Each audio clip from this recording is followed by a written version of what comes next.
folks, how you doing?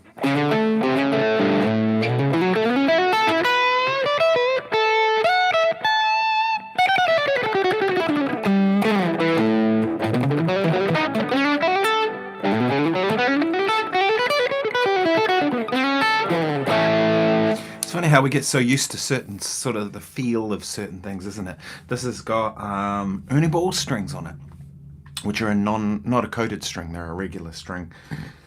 I'm finding it like super grippy because I'm just so used to Elixirs, which are a coated string, and coated strings sound and feel different, all right? And so I'm finding even something like that,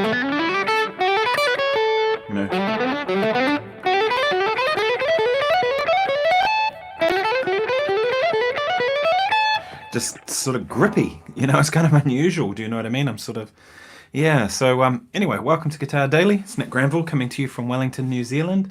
I thought today I'd jump on the live stream a little earlier than normal because I have a show today at 4 o'clock for We Will Rock You.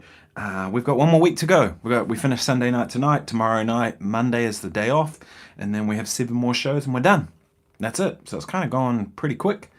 It's been fun. I had my first kind of major screw up last night, which, excuse me, wasn't fun. I wouldn't say it was a major screw up, but in the song Bohemian Rhapsody, I'm on wireless packs. So I have wireless in ears and I have a wireless pack on my guitar. And so my rig, I have to make sure my volume control is on what it should be, up on full. I have to make sure I'm on the right patch, everything's set, because I can't get back to my rig, right, once I'm out the front doing the solo. And last night I must have bumped my octave pedal as I walked past it, because I remember tripping over stuff. It was in the dark, I don't know why we're in the dark, because we're not normally, but I must have bumped the octave pedal when I got out there and I played the Bohemian Rhapsody solo with an octave pedal, which, isn't the end of the world. Like, it's not, I wonder if I can show you what that sounds like. No, it's not going to work on this, I don't think. No, I'm going to set up for it. But, because I mean...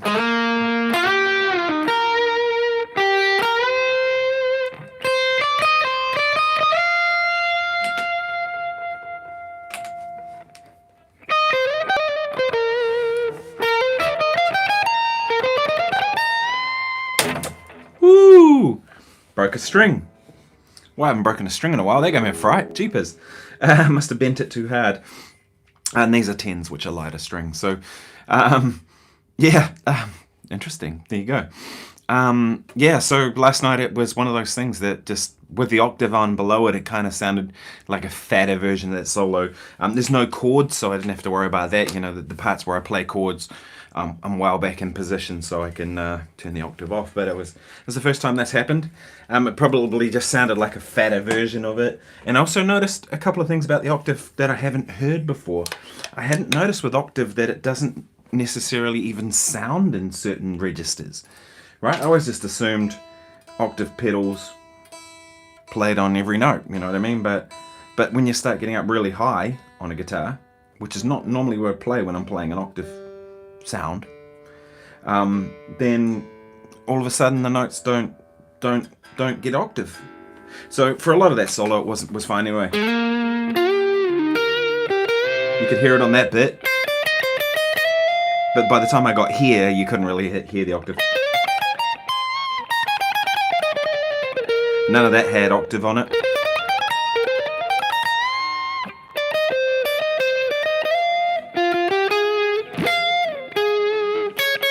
And this bit sounded really meaty. I had a different sound than what I've got. I don't use delays, mostly because I'd like delay on it for a lot of the solo, but this phrase, I want it to go down, and just be very short and stopped. And of course I'm not in my playing position. I'm out in the middle of the stage for that moment. So, but yeah, that was kind of interesting. That's the first time that sort of happened where, I've kind of had that. I'm going to just change that amp goal a little bit. Let's do this. Might be a bit better. Hopefully you can see more of the guitar. Yeah, I think that's better. So yeah, anyway, I thought today I'm gonna play some stuff as usual. I'm gonna talk about music. I'm gonna there's some things I want to discuss about Russell Malone's playing. I was very sad to see that he passed away. Russell was a legend, someone I learned a lot from, and there's some stuff I'll talk about today with that. I never got to meet him. I'd love to have met him, but never did. But I really enjoyed his playing on a lot of things I heard, and I know people who knew him well, and everybody said that he was a cool, funny guy. And I've been following him online for a while. He was a legend, right? And also Randall Smith. I was a bit shocked to see that this week. We'll talk about that because I'm a Mesa boogie fan. Anyway, let's find the playlist and we'll get to that. Where are we? Your videos. Where are my playlists? They're all kind of here anyway. Let's try this one. This is, where is it? What does it say? Modern Jazz Fusion Jam Track in C minor, Supernova, BJT number 38. So Ben's Jam Tracks. I don't know this one, but I thought, what the hell? You know me, I'm kind of always willing to dive in and just see what happens. It's a good test, right? Test of your abilities. Can you hear your way through things?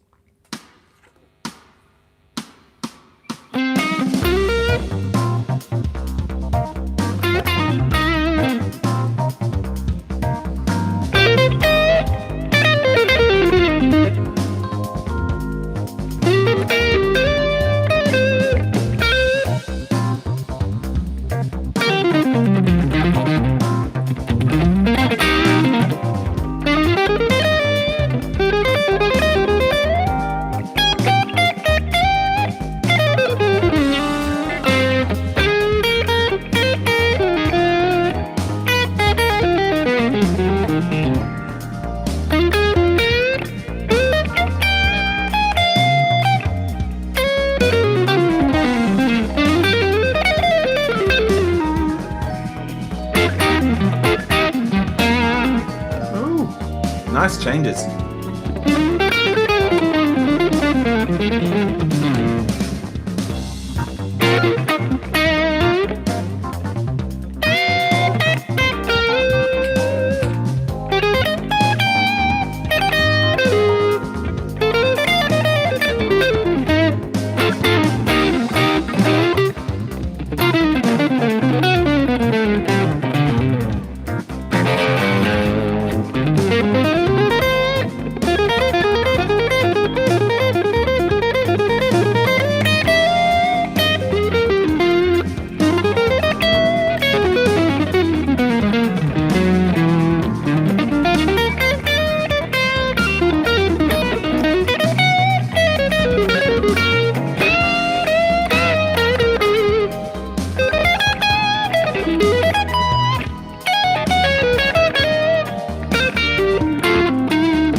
Wow, so that's got some chord changes in it.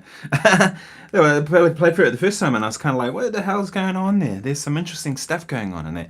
That's a cool track. That's this guy, Ben's Jam Tracks. I like this modern jazz fusion jam track in C minor. So it's sort of built off C minor. I'm not totally sure that the chord changes he's listed here are what I hear it as. But he's got C minor 11. I kind of hear that more as C minor. Not really hearing the 11 in there, but nonetheless. And then the next chord he's got A flat major 7 sharp 11. I don't hear the sharp 11 in there. It's just A flat major 7. The cool bit though was that next section. That was awesome. Goes goes to the 4 chord, F minor, right? That's cool. And then E major. Ooh. E flat major, right? It's kind of coming back into key, but then B major. Oh, I didn't see that one coming. And then does the same thing again. And then this time goes E major, then goes E flat major, D major, D flat. Taking you back to C minor. That's some cool progressions. Everyone go and check out Ben's jam tracks. They're awesome. Wow. Yeah, I'm digging that. That's cool. Okay, so backing tracking it coming through nice and clear, also sounding really good. Thank you very much. Thanks so much. Do you have any tips for keeping practice regular throughout the weeks where work life is stressful? Thanks. Yes, I do. Actually, that's a common question that people get. I'm completely aware that not everybody has the time to dedicate to this like I do. This is what I do for my living. So for me, a lot of the times during the day, I'm not necessarily doing stuff. Like there's not there's stuff to be done, like these YouTube videos and what have you, but it's not like I have to go and clock in at a 9 to 5 or whatever.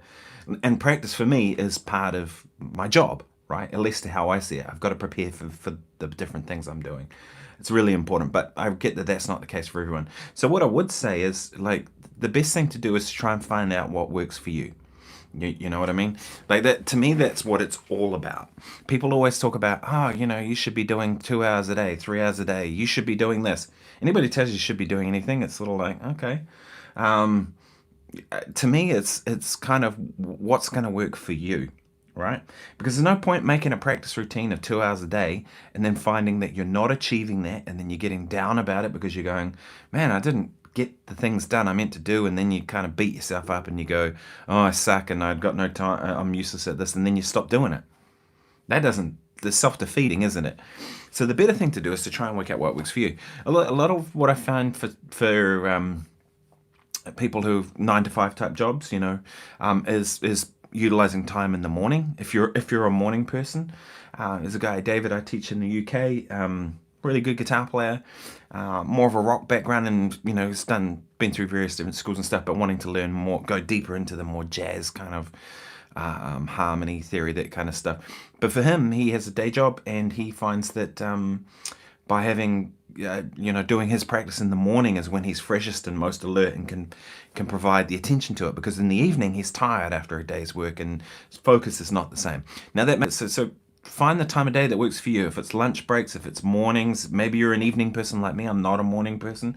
I'm not as alert in the morning, so it's kind of like practice is useless to me then, because I work nights. All my gigs are nights generally. Nothing worse than when we used to have to do TV shows and do 7 a.m. pre-records or whatever, the band never sounded good, like as good as it could, and nobody was ever happy, but you get the idea. So that's the first thing I say is find the time that works for you.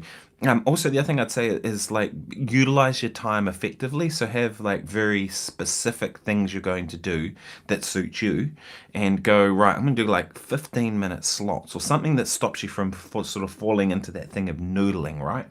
Which we all do. Maybe you sat down to work on the chord changes to Stella by Starlight, and next thing you know, you're noodling and you're playing the solo to Sweet Child of Mine or something else, and then all of a sudden it's like you haven't achieved the thing you set out to do. Because practice is different from playing, isn't it? Playing for an hour is going to make you better, sure, but actually practicing to me is about trying to improve your playing and your musicality. So it's so I would highly recommend that, going in 15-minute slots to stop yourself from noodling.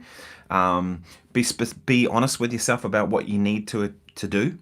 Most people kind of think, I want to just work on soloing all the time, and yet the biggest issue they have is their rhythm, right? That happens so often. I hear so many guitar players that rush the beat, or they drag all over the place, or they got no real sense of their own pulse, and they need to work on that, but they won't, because they just want to play flashy fast stuff or whatever, and that's cool too. That has its place. But yeah, so figure out what you need to do it in 15-minute slots so you don't end up noodling.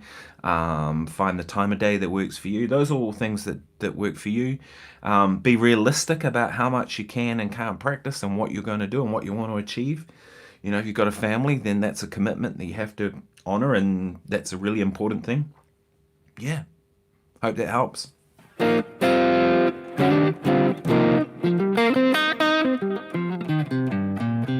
I like this guitar. This is an interesting thing. I bought this for a couple of $100 from this kid. I've talked about it quite a bit. I bought it as a guitar, kind of a knock around the studio guitar, and it's not a great instrument at all. I bought it, because sometimes people come for lessons and they haven't got a guitar. I go, there you go, you play this one. I also found that for recording stuff, I really needed something with like true single coils, and that kind of does that thing. No other guitar kind of really does that in the same kind of way. Yeah.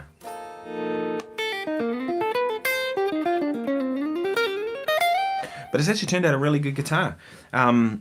It had a crack in the bridge, so I routed underneath the bridge and put a piece of hard maple under there, and now it's just, it rings so much better than it ever did.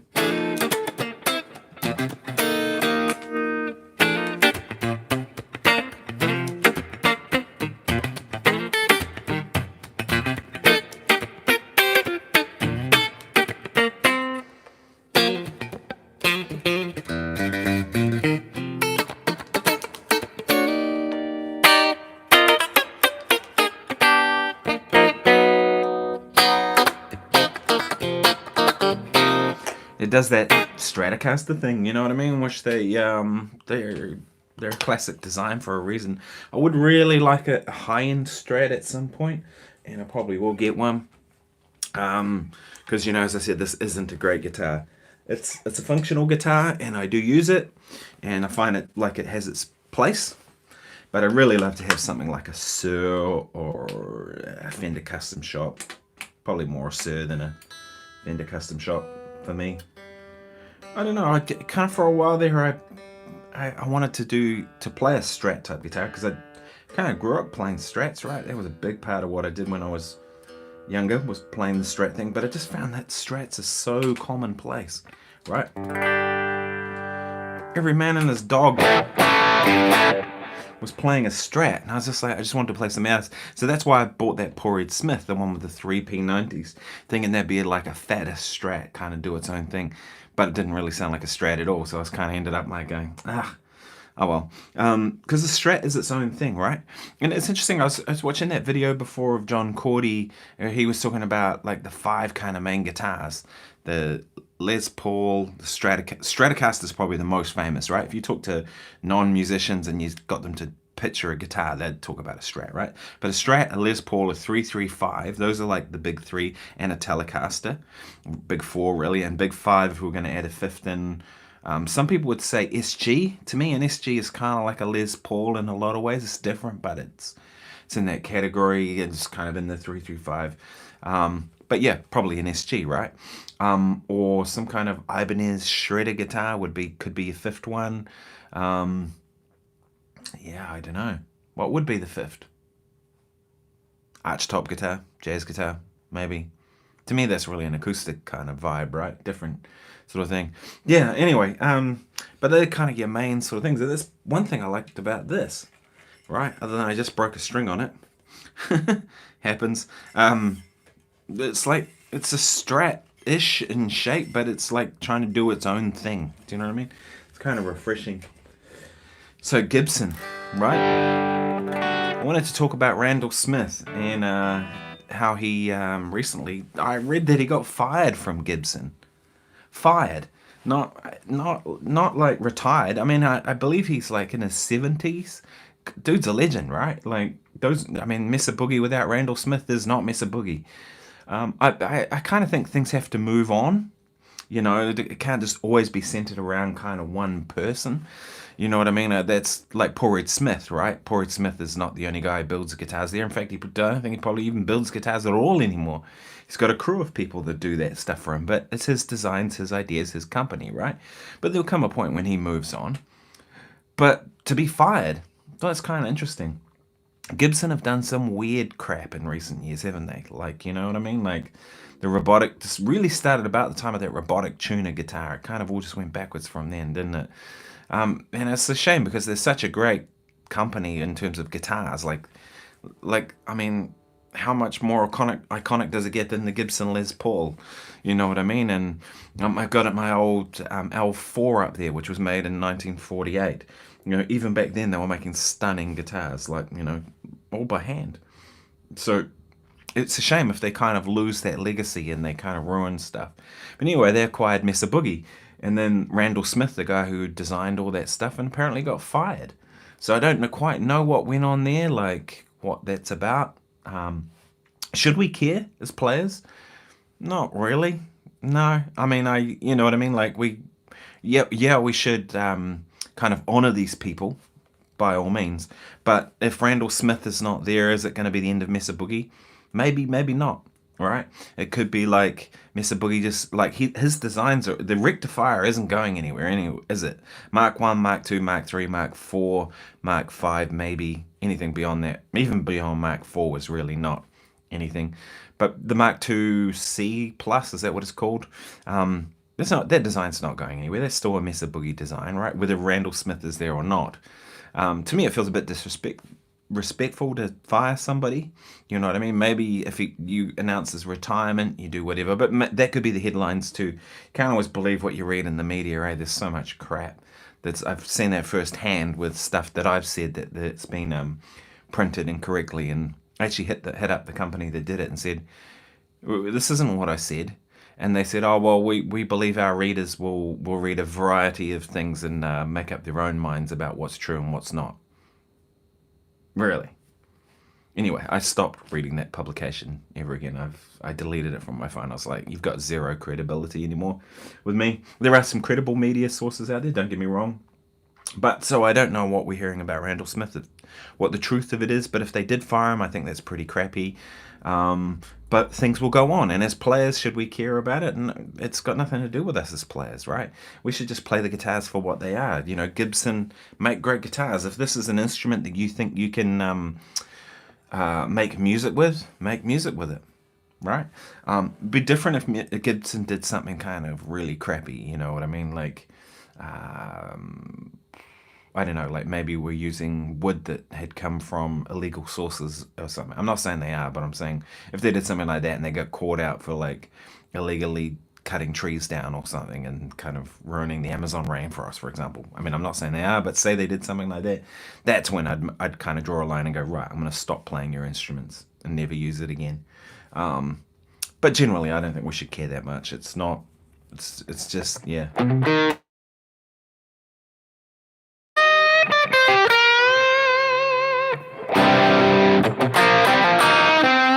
And that classic Gibson going out of tune.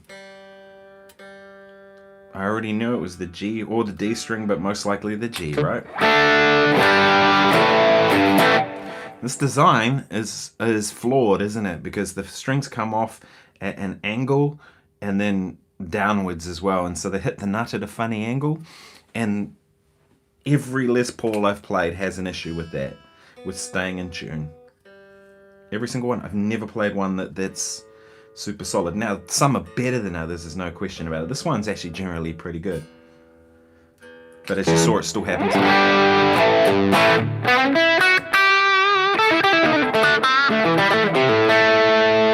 See if it holds now. Pretty good.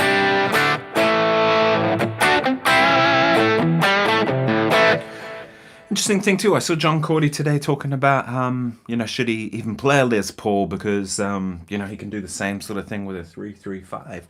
And it's an interesting thing, isn't it? And like to the audience, watching a video like that, we probably listen to it and hear that they do sound very similar when they're recorded through his setup and all that kind of thing.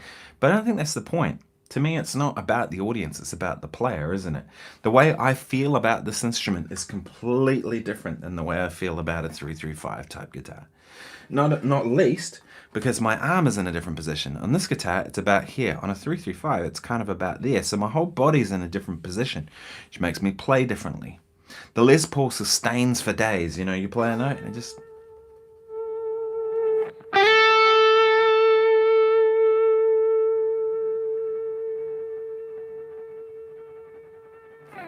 It just sustains, right? And so whereas the 335 doesn't do it. The 335 has a more rounded tone, more, I guess it's the acoustic properties kind of it. So I feel differently about them. Now, whether that translates to the audience in terms of tone doesn't matter, because it's going to make me play differently. I remember talking to a singer about that one time, and this dude, and he was like, just play whatever. He goes, "Dude, nobody really cares in the audience." And I'm like, yeah, but that's not the point. I care, right? Like the way an instrument feels to me affects how I play. And that changes kind of what I play and how I play, which is perceived by the audience, right? Mike Meeks says, can you explain the different Les Paul models such as classic, studio, 50s, etc.? Yeah, so the studio, like this version, was the ones that came out. This one is a 90s, I think. I bought it brand new. It's been broken twice. The classic Les Paul broken headstock's kind of hard to see because it's black, but it's had three splines put in there. Broken twice, neither time by me. Don't loan your guitars to people. Right, the second time was actually by Air New Zealand when it travelled back to Wellington, and they broke it in a hard case. Anyway, they must have chucked it around as they usually do. But the studio ones didn't have the binding around the side. I think they're still the same, mahogany with a maple cap, mahogany neck, same frets, everything. I believe everything is all the same. I liked it because it's a thinner finish, and you can see it has worn quite a bit. Even that's just from my arm kind of doing that, and they do wear more quickly. But I think that's kind of, to me, the thinner finish is what makes these guitars sound better, to me at least anyway. I'm not that fussed on what guitars look like. You know what I mean? Like, as long as they're not ugly, right? But I mean, this is a pretty plain looking guitar, isn't it? You know what I mean? But it sounds good, so that's the thing. So yeah, the binding was one thing that they didn't have, which makes it quicker to manufacture, which is why it can be cheaper. I've changed the pickups. I believe the pickups were still USA made Gibson pickups in the studios. This has the 59 round neck, which is actually my preference. It's a big neck. It's not a thin neck like a 60s one. One thing you have to watch out for with any Gibson is the first thing I look at when I go and play them is the nut width. Some of the later 60s ones got very thin across the nut here. Almost unplayable to me anyway. I don't have overly large hands, but nonetheless it's just really cramped anywhere down here. A student of mine, he bought a 70s 335, bought it sight unseen off eBay years ago, and it has the narrow nut, and as soon as I played it I was like, whoa, how are you gonna even, so maybe it's uncomfortable down here, I don't know.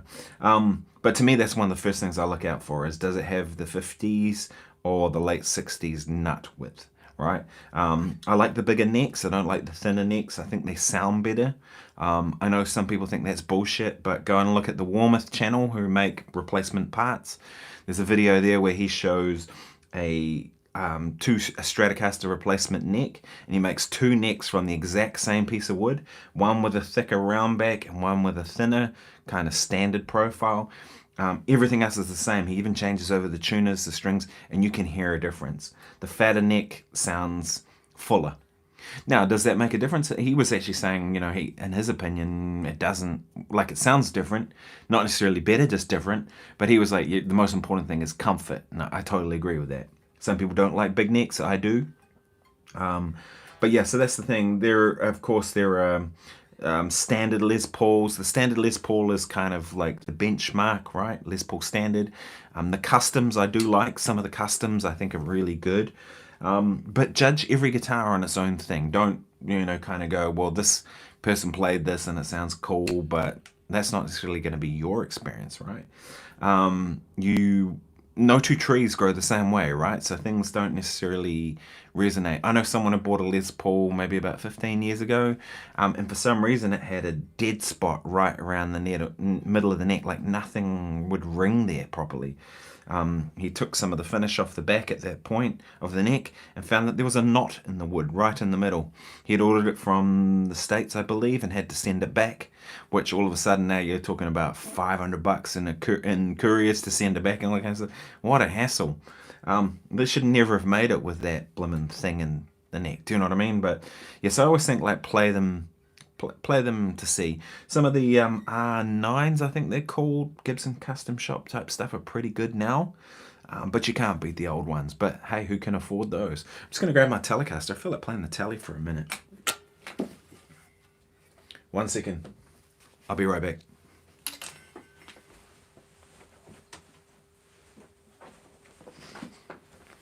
It's guitar day here. So I run these cheap ass headphones. These are some brand of in-ear monitors that are cheap, but they're fine for here, and they cost me $30, and they work. What I like about them is they're quick and easy to put on. Do they sound good? They're a bit bottom end heavy, but actually that's not necessarily a bad thing. I'm used to it. I hate wearing in-ear monitors, to be honest. I don't know about many of you all, but I don't think they've helped music at all. In fact, I think in-ear monitors are bringing music backwards for everybody except for singers.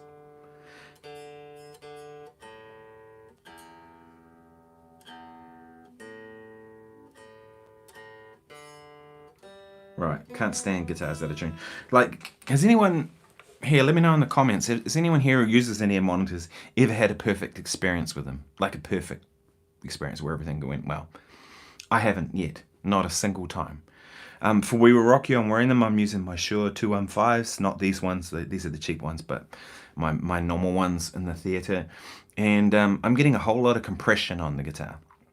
The sound guys have said there's nothing they can do about it.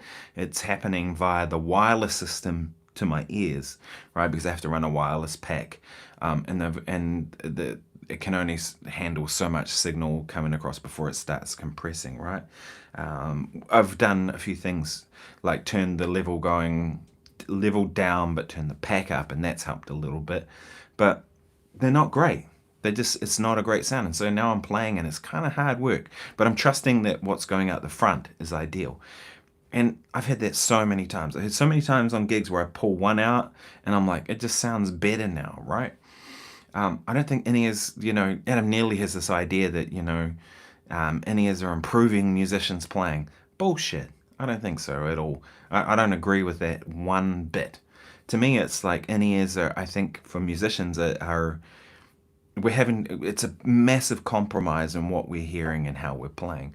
The other thing too I find with in-ears is you can't get away from sounds, right? Say a singer kind of leans into the mic and starts like yelling. All of a sudden you've got it like right in here, and you can't like take a step back from a monitor.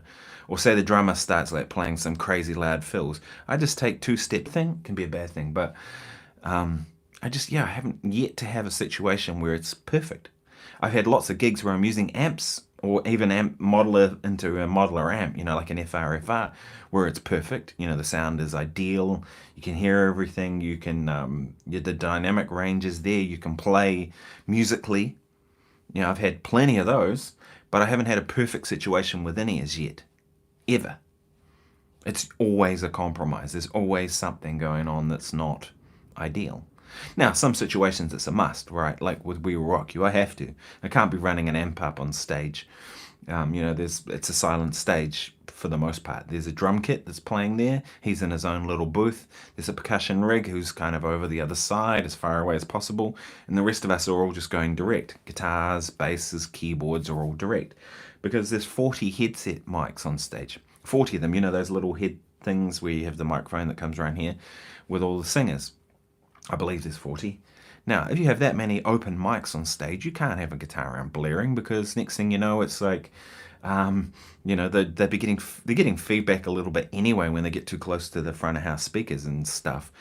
Generally, it's not too bad. The sound guys are very onto it, but yeah, it's kind of so I have to wear in-ears because I have to be able to hear, right? We can't be running monitors, or that defeats the whole purpose of going direct. So we're running in-ears, but also I go out to front of house to do my solo for Bohemian Rhapsody, and I also go out the front for Who Wants to Live Forever for that solo. It's actually a cool solo. It's a really simple solo, but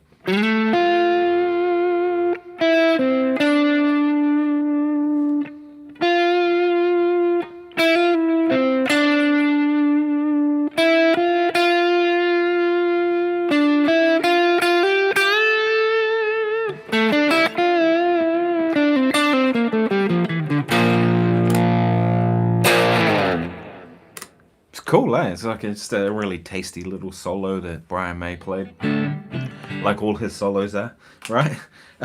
If you just joined me, please like this video, and thank you so much for joining me. I really enjoy doing these live streams. It's fun to kind of just I have to prepare anything. Do you know what I mean? When I do my normal videos, I'm preparing stuff. I'm having to edit all that kind of stuff. I do this, I kind of just play some music, talk about whatever I want to talk about, and then move on. So thank you for joining me. Like I mentioned earlier, I'm going to talk about Russell Malone. Now, if you don't know who Russell Malone is, you absolutely should go and check him out. Dude was seriously badass guitar player. One of my favorites. I transcribed a bunch of his things. His intro for the song "There Will Never Be Another You."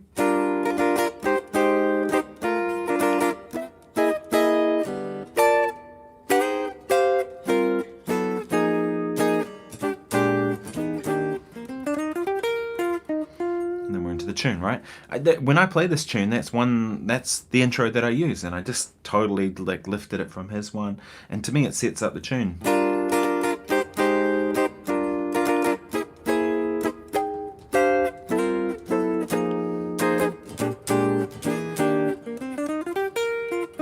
That's from Russell with Billy Taylor. And I used that one. I transcribed his solo in there. I really liked his song Mugshot. That was one that a lot of the students, when I taught at the uni, would play. They'd do it for their student recitals. Just a great player. You will know Russell Malone's playing from his work with Diana Krall, but he also worked in recent years in the Ron Carter trio, so the legendary Ron Carter. Benny Green and Russell Malone was one of the great duos of piano and guitar. They sounded incredible together. What else did Russell do? All kinds of stuff. He was a legend, really. He's probably one of those... I would say he was probably someone like a disciple of the George Benson kind of style of playing, but did his own thing with it. He had a bit of that influence. You can hear it, like we all do, right? Yeah. Just a great player.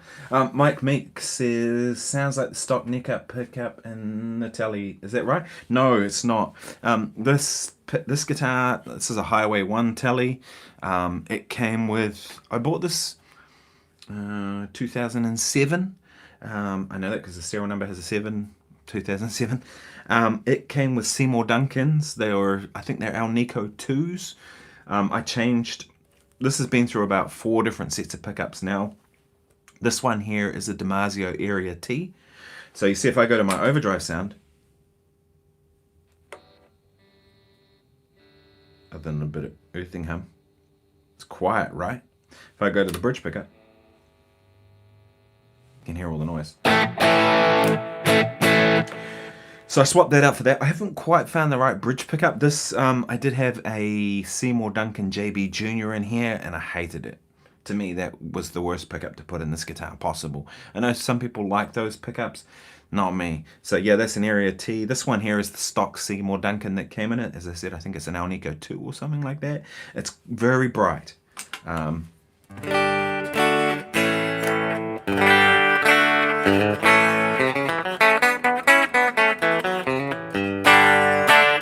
I find with this bridge pickup, if I turn it down to about a quarter down, that seems to be the sweet spot.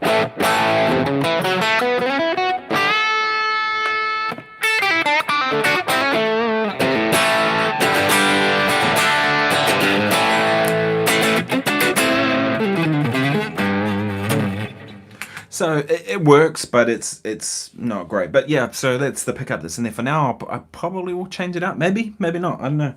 But yeah, that's the stock one. That one there is an Area T. I really like the Area T pickups. I think they're great. I got them in my Ibanez AZ for that reason, that they just work. And they're silent single coils. They don't totally sound like a single coil, but they're close enough. And the thing with a Telly pickup is, with the cover over it, you lose a bit of top end anyway, right? Right, you lose a bit of top end anyway because of the Telly cover, so just losing a little bit more because of the noise cancelling thing. Perfect, right? It just makes for a slightly warmer neck pickup. Still bright enough.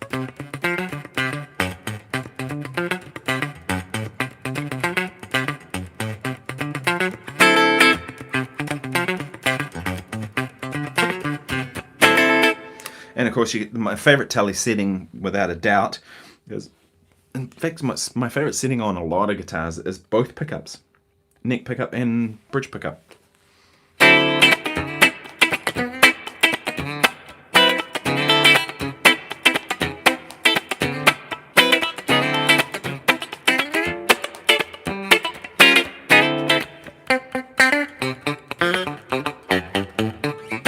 I was talking with the bass player on the show, Elixir, yesterday, and we were talking about Telecasters at some point, and he was saying that he loves a Telecaster. He said, for that kind of rhythm funk guitar thing, he said there's no better guitar than a Telecaster, and I agree.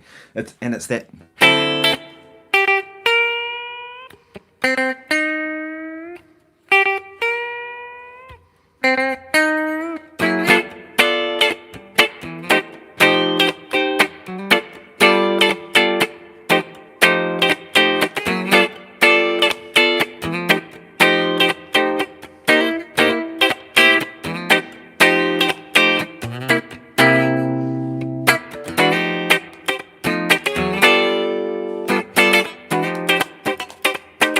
Yeah, I like that with just a touch back on the tone control. I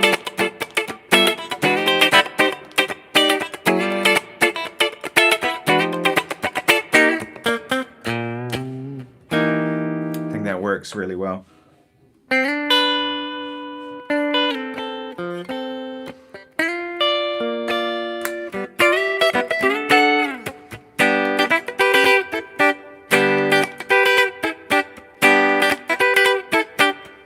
Steve Cropper, man. Steve Cropper is one of my favorite guitar players, without a doubt. Yeah, so I'm going to play another track. I don't know this track either, but this is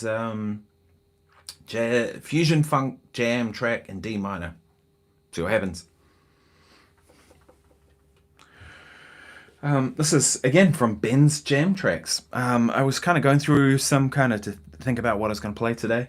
I usually make a playlist just for private. Telly sounds fine to me. Greetings from the Netherlands. Greetings from Wellington, New Zealand. It's winter here at the moment. Right, so let's get this track going. This is D in D minor, I think it said. Yeah. Think I can find D minor on the guitar? 122 beats per minute. Right. Let's play along with this and see what happens.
Oh, that's a cool chord progression again. Man, this guy's tracks, I'm going to subscribe. We should all do that. Ben's Jam Tracks, whoever Ben is. benjamstracks.com. Give him a shout out. Don't know him. These are awesome. Really good tracks. So it's kind of built off D minor and then B flat 7 type thing, G minor, and then like C sus, and then 2, 5, 1, right? That's all pretty straightforward. But the B section of that, wow. B flat major 7, G major 7, E flat major 7.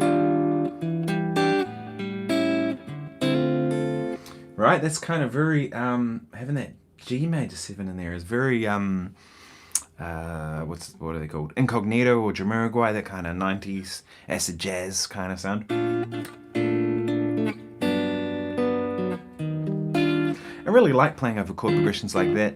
And something I actually do quite a bit is try and take progressions that you wouldn't expect, right? You would expect in the key of D minor that the next chord might be, I don't know, if we go to a B, it might be B minor 7 flat 5. Right? Well, what if we went, made it major, right? And just see where that goes. Or what if we went, I mean, the classic Jamiroquai tune, right?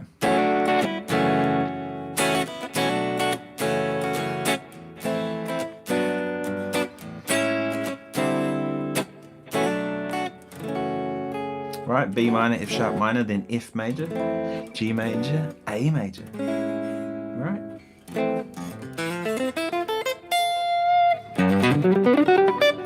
It's called 7 Days in Sunny June.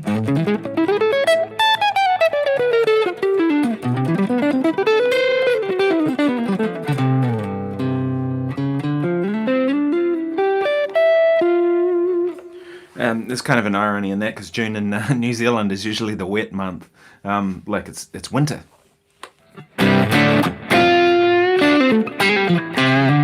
Yeah, I like the Ben's Jam Tracks. Those are good.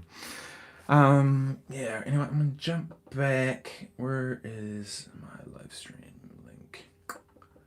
So I can see your comments. Huh? Where is it? I lost it. Must be there. Oh, there we go. Turn it off. Bob Fig says, "Hey Nick, those progressions sound very kind of 70s too, showing my age." Yeah, they do sound 70s, don't they? They kind of remind me of that 70s disco funk thing that happened. I'm a big fan of that kind of era of music myself. I was born in 78, so I kind of feel like I missed out on a lot of the best times of the 60s and 70s of music, right?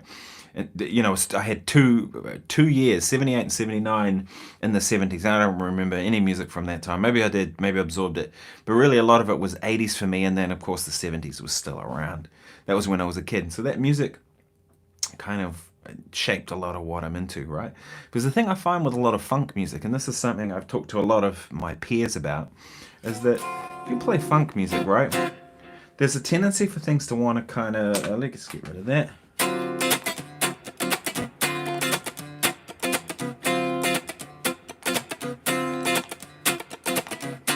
It's kind of to have a one chord groove like that, right? It's kind of, that can be funky, right? Because it's about the rhythm and sitting on a groove. But as soon as I went,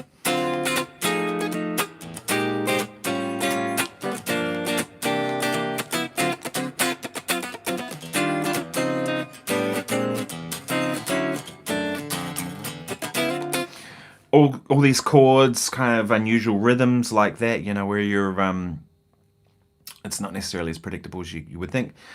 It kind of loses the funk, doesn't it? It's not as funky anymore. So having chord changes in funk music is pretty tricky. I remember talking to Sko about this. He was like right into like trying to find ways to put chord changes into funk. And I think a lot of disco did that, right?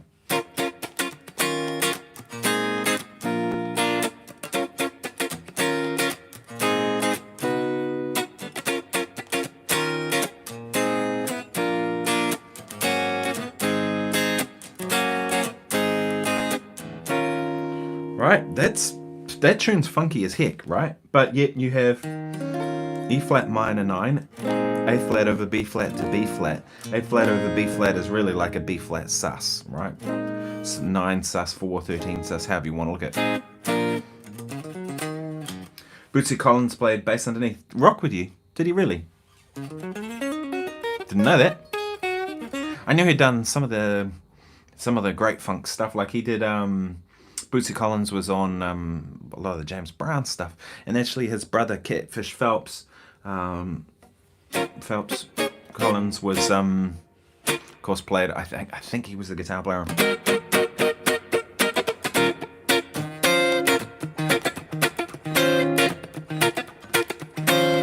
Sex Machine and things like that, right? I've been really into doing that lately, where I take like a sound like this, just turn your volume down, and you get a clean sound, right?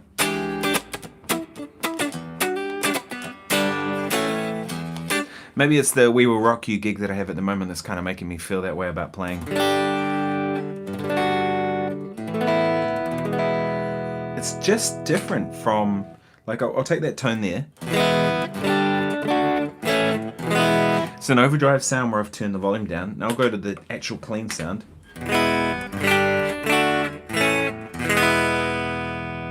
Right.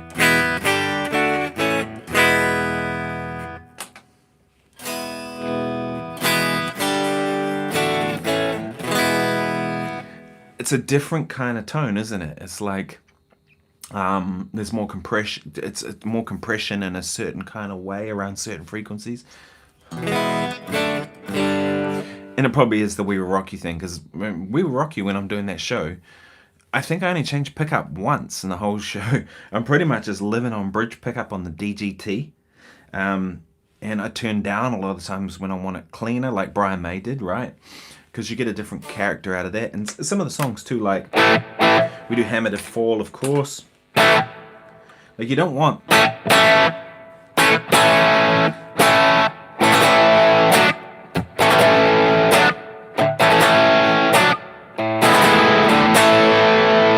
You don't need that.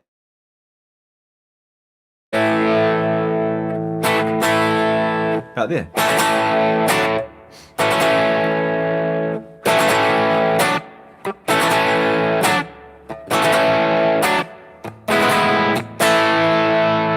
That sounds more like it, right?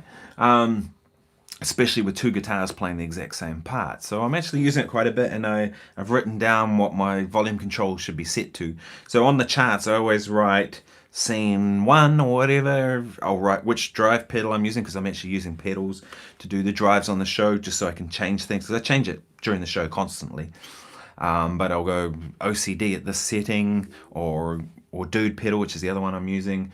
And then I'll go volume on guitar on 7, maybe with a coil tap on. And that's sort of how I've been approaching. So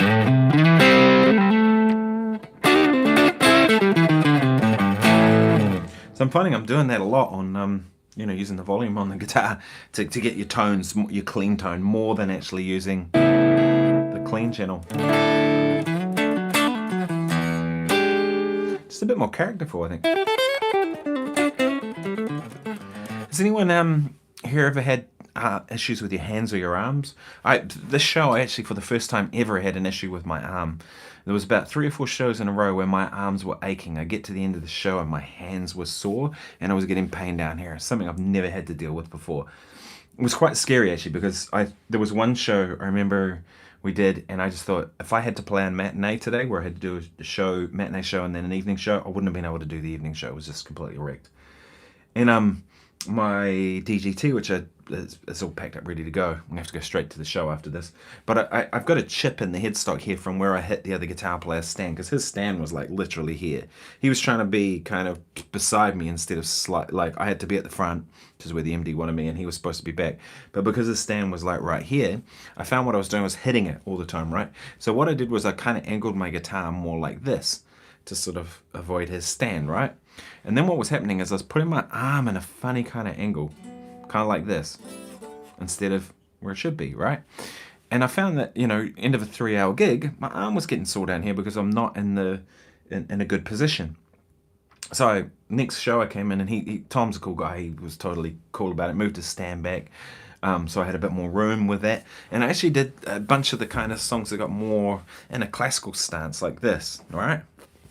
Because that's the ultimate for your left hand, right? And what I do is I take my foot, I don't know if you can see it, but I turn my foot, instead of your foot being like normal, I turn it on its side, and then I take my other foot and put it on top of the other foot so that this knee is raised up, and then I'm kind of like in a classical stance, right?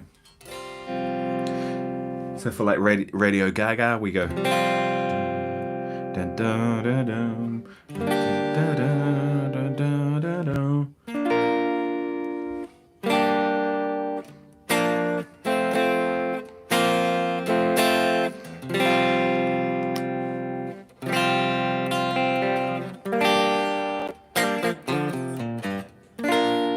Right, and I found that like just playing the kind of more chord songs that have more chords in that position takes all the stress off that kind of point. Now it's kind of puts my rest of my body in a weird kind of position, but nonetheless, like I finished the gig after his stand was moved in that position for the harder things, and even when I'm on this leg, I put this leg up higher by standing on the top of the foot and doing this, and again, no pain at all, and I haven't had any pain since. Nothing. My arms feel like it's back to normal. We did a double show yesterday, and by the end of the second show, no pain at all. So it was just angle, right? I was putting myself like this and kind of twisting this arm, having to do this to try and reach it, and you get pain, right? Bob says, I've got a bit of arthritis. Oh, sorry to hear that. Yeah, arthritis, it's the first thing my wife said when I told her about it. She was like, maybe it's arthritis. And I was like, don't blimmin' say that. I don't want to hear that. It's a good episode. Tim Leach talks with a surgeon about prolonging playing, getting older. I haven't heard that. I like Tim Leach's playing a lot, so I'll have to check that out. And if he's talking with a surgeon about, yeah, that's a good one, because as you get older, your body changes, and you can't do the same thing. You can't physically, everything changes, right? I'm in my mid-40s now, and I find that I don't have. Physically, I'm in a different place than I was when I was in my 20s, right? And it's just how it goes, or even in my 30s. People say there's a line when you turn 40 that on the other side of 40, you wake up in the morning, you get a sore back or whatever, and it's true. It definitely was for me, right? It's crazy, isn't it? So it's really about maintaining yourself through these things. Like 3-hour show is a long time to play. And I'm bending notes all the time with that show. So if I'm in an awkward position, that's really all it was. And there was an easy solution to it too. That's the thing that was crazy. I don't know why I put up with it for as long as I did when there was an easy solution. So yeah, but if there's someone, if I'd like to see that, I'm going to check it out. I'm going to search it out after this and see if I can track it down. I like Tim Leach's playing a lot. I think Tim's a really great player. I've heard some people kind of slagging him off online, and I'm like, come on, people. Maybe it's not to everybody's taste, but so what, right? If you don't like someone's playing, then move on. Nothing. Why sit there? And I've had people do that with my channel too. I just delete it because I'm like, I just can't be bothered. But I had people say like things. I've been screenshotting them every time people say something horrible or whatever. I screenshot it, and I've put I've got a folder on my Google Drive now, and I've called it Shit Talkers on YouTube. One day I'm going to read them all out. You'd be surprised. Like, I heard people discuss my clothing, saying, "Oh, that hat looks stupid," or that that jacket looks like whatever, or I had someone just the other day say, yeah, I'm more of a Strat guy than a Tally guy. Great, good for you. I don't care. I'm still playing a Tally. I like Strats too. And that's the interesting thing with the comment section, isn't it? It's often more about the person making the comment than actually saying their bit, whatever. Especially people are being negative, because I got no time for negativity, really. None of us should. Tim cut his hand pretty bad. This is Bob saying, Tim cut his hand pretty bad when he was working as a line chef when he was young, and he developed a very light touch.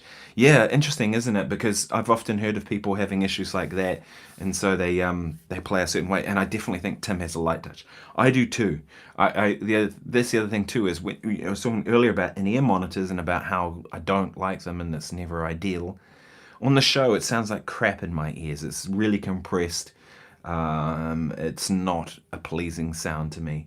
And what I found was because of that, I'm probably digging in harder to try and make up for the fact that it's just not sounding good here. I had to remind myself, no, just play like I always play, with a nice light touch. The thing with playing with a light touch too is that if you accent a note, it stands out now instead of everything just sounding flat. So yeah, I just had to remind myself of that. But yeah, it's interesting with injuries. I injured my knuckle when I was a teenager. I used to do boxing. I know a lot of people probably don't know this about me, but I was New Zealand boxing champion when I was a teenager, in my weight category, and I really enjoyed it. And I went to a party when I was a teenager, and these three guys jumped me. They'd heard I was a boxer, and they decided they were going to have a go. So I had to defend myself, as you do, because they were all adults, and I was a teenager, and I went to punch one of them, and I broke my knuckle. I hit the wall instead because he moved, and I was like, man. And so I broke my knuckle. And conversely, that's why I stopped doing boxing, because I was like, my hands are more important to me than music. It's more important to me than any of that kind of stuff. I enjoyed boxing. I still enjoy watching it. But yeah, so my hand hit injury is still there. This doesn't move like it should. So I've got to be super careful of that and just play lightly. I remember seeing a thing of Julian Lash talking about that kind of stuff too, about how he had an issue with his, I think he'd lost control of his hand, or one of those mental, what do you call it, brain conditions. And so he had to, develop a light touch. I think a light touch generally is better anyway. So, Eddie says, I'm 69, no troubles now, I guess I'm lucky. Yeah, very lucky. I mean, whatever cards you dealt, you deal with it, right? Some people have small hands, some people have big hands, some people have very strong hands, some people, whatever, you know what I mean? Everybody's different. Look at Andrew Senewick, really great player from Los Angeles, a really small guy, and yet just plays fantastic. He's amazing. I really like his playing a lot. Because he's obviously been dealt with, he's just a smaller guy. And then other people are big people, whatever, deal with it and make it work. That's the way I see it. So if you've got no injuries or things like that, excellent. Bob says, no, I love Tim Leach. Me too. I think Tim's great. I really enjoy his playing. You play awesome. Some people are just numb nuts. Yeah, exactly. Yeah, and like I said, I kind of think the comment section thing is kind of funny. Maybe I'll do a live stream and I'll kind of just read some of them out to you. Whatever. People are going to say what they're going to say. Anyway, folks, it's 2 o'clock. I got a show at 4. I'm going to have to get my act together and get out to the theatre and go and play this thing. I've mentioned it already, but anyone near the Palmerston North area, or just someone who feels like a road trip to come and see me play, we'll be playing at the New Zealand Blues and Roots Festival at the Globe Theatre on September 7th. Myself and Neil Billington, a harmonica player. And we played heaps of gigs together, and we have a killer rhythm section. Two of my favourite guys, Darren Mathiasen, who Kiwis will know as the drummer for Shapeshifter. Shapeshifter are a drum and bass band that tour the world. They're very famous. They play big stadiums, all that kind of stuff. D is my brother. We've played hundreds and hundreds of gigs together. He's also the drummer with Holly Smith and everybody. And then I've got Elliot Fumoano, who used to be the bass player for Southside of Bombay. Some of you Kiwis will know of What's the Time, Mr. Wolf, and some of those things. Elliot is one of the funkiest mofos I know. So that's going to be a heavy rhythm section with those two. And I played a little bit with them two together, but not a huge amount. So I played with them each separately, hundreds of gigs. So that'll be a good one. And Neil's an incredible harmonica player, definitely a virtuoso. But we're going to be playing blues, but we'll play some, different kind of blues. There'll be some swing stuff. There'll be rumba feels,